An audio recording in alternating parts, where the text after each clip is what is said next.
Boom, we're back. I told you guys to be consistent, but video number two, today we're going to be talking about should you buy courses like online coaching programs or not? Or should you go another route, whether it's college, just going into like a trade, just getting your hands dirty, what all should you do? Now, obviously this is going to be contextual. I'm going to speak in generalities here because if I had to say, but there is this niche case whenever I'm making my points in this video, then we can sit here all day and we'll just sit in a gray area.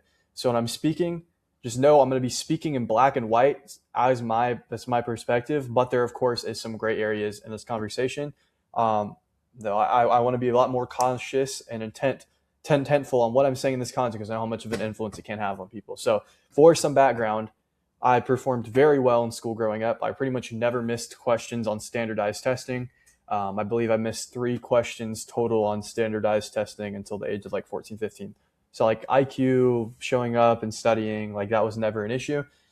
The issue became an interest thing, right? Because like as I started to step into my own as an individual, right? You start approaching high school, formulating interests such as sports for me, video games, and then I fucked with clothes.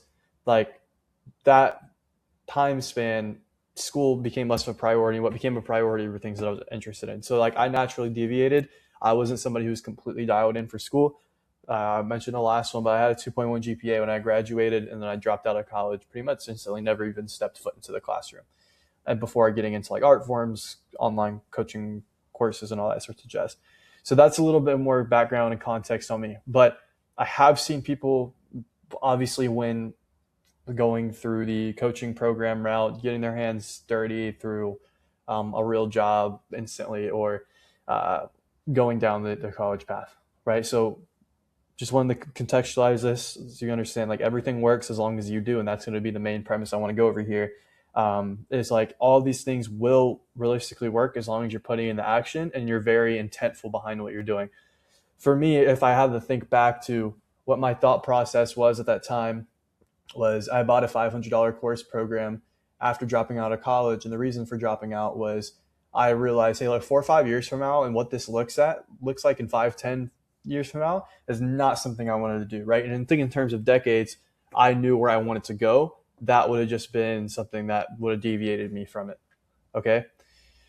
So that being said, when it comes to selecting your path and what you want to go down, get very clear on what you don't want. I think that's been the biggest thing for me when it comes to making decisions is I've tested things out and I've always looked 5, 10 years down the line and understood, hey, like, is this going to get me to where I want to be at 5, 10 years down the line? And if the answer is no, and I realize like this is what I not want to do, or I got into it and I'm like, you know, I realize I don't want to do this anymore, then I'll quickly make a pivot. But oftentimes we'll get stuck in comfort. We'll get into a vehicle, we'll get into something that we know is not right for us, but we'll stick with it for the sake of we've already started.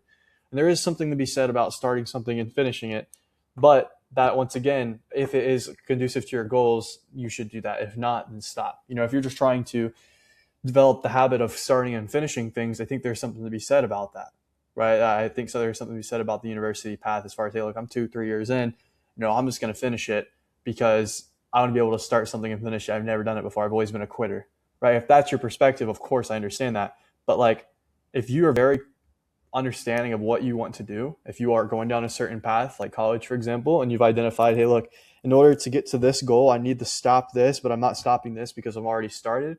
Sunken cost fallacy kicks in, right? Like that's like saying, hey, look, I put $1 into the stock, it's tanking, it's going to go to zero, but I'm going to keep it in there because I have, unrealized losses. When you have unrealized losses within like college, for example, it's not really unrealized because that continued time sink and mental bandwidth and time and just overall energy that it takes to stay within it is deterring you from the goal. Because if you started the goal, make that your focus 2 years earlier, whether it's a creative endeavor, business, whatever it is, just something you're interested in, ultimately you are shooting yourself in the foot and it's not conducive to your goals. So think about the path you're on right now or the big decision that's in front of you and think, hey, look, is this something I want to be doing 5, 10 years? And what I want to be doing in 5, 10 years, if I'm not really sure what it is this, can I get into this, not lose a lot of time and energy to validate if this is something that I want to be doing long term?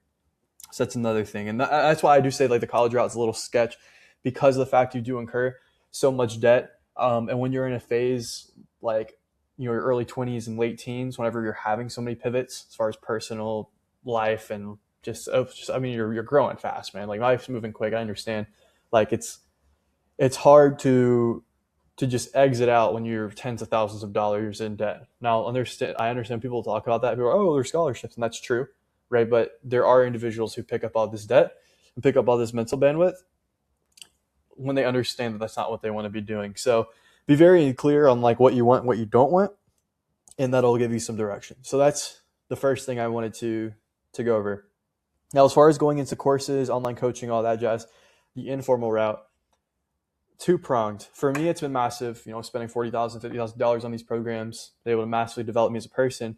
But I got into the same boat, right? Like I was so invested into this specific industry, info, agency, online service-based businesses, that even when I looked down the tunnel and realized, hey, like this isn't something I really give a fuck about, like I'm not interested in this. I've already spent so much time, so much money on it. I've already validated it and seen success by having my own 5-figure months, my own coaching business, and having multiple 5-figure months as a sales rep, that, you're hearing all these people say, hey, look, don't quit, but yada, yada, yada, stay involved with it. If you don't quit, you don't fail. But when I look 5-10 years down the line, or even next year, dude, like I don't want this at all. Like that was not something I wanted. So that was a recent pivot that I had to make. So it applies to all these scenarios too. But I like about the informal education route, I do think it's important to have an understanding of what's going on. And what's cool about this is you can make money pretty quick if you are locked in, of course, because you don't have to have that 2-4 year period, and you can get plugged into opportunities quicker, right? Like some of these courses and coaching programs can literally connect you straight to a job, which is pretty sick. Like for me, doing remote sales, pretty much instantly plugged me into a job opportunity, right? Which is dope. But, that's not everyone. So unrealized gains, unrealized losses, once again, do apply to this industry. And if you're very confused on what you want, you can always find something aligned with your interests within this industry, which I like as well. And like comparing it to the college route, you don't also pick up the massive amount of debt. Now, people are financing these programs, which is somewhat, it can be good, it can be bad. I think it's worth taking those risks though. And it's better to hold yourself accountable as well, because if you're investing all this money into this, the more people pay, they pay attention. So if you have, problems with going all in or committing to things, and you see an opportunity and you're just fearful of getting involved because of the fear of loss, I do think it might be worth, picking up some debt, man, putting some skin in the game in order to get going. And this isn't going to be like 30,000, 50,000 worth of debt that you can never bankrupt out of, like with college, for example, right? It's a different type of debt. It is consumer debt. So the informal education debt is separate than the formal education debt, which is also a good note to have. Why I also would prefer, if you are going to pick up debt for education, to go that route using these different financing programs that literally can get you in for 0% interest and stretch out your payments for 6 to 36 months on a program that could be, $5, $7, $10, $15,000 as a beginner. So my thought process is if you're unsure of what you want to do and you want to get some form of education, but you have an interest, and if you don't have college paid for, I would go the informal education route, get into a community, get into a paid course, get into something that fosters opportunity for you, and then simultaneously work in that field at a lower level job in order to grow within that specific interest and domain. And as soon as you validate that this is something you either do or don't want to do, then go all in on that next decision and don't sit in the middle.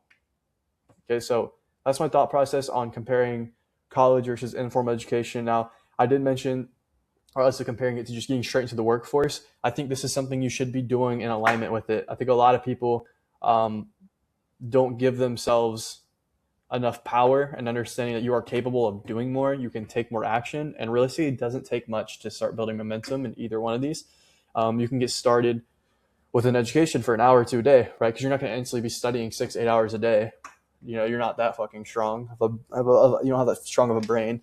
So an hour or two a day learning a hobby, learning an interest, investing into it, and then putting the rest of the time to active income to like invest into things you are interested in is perfect.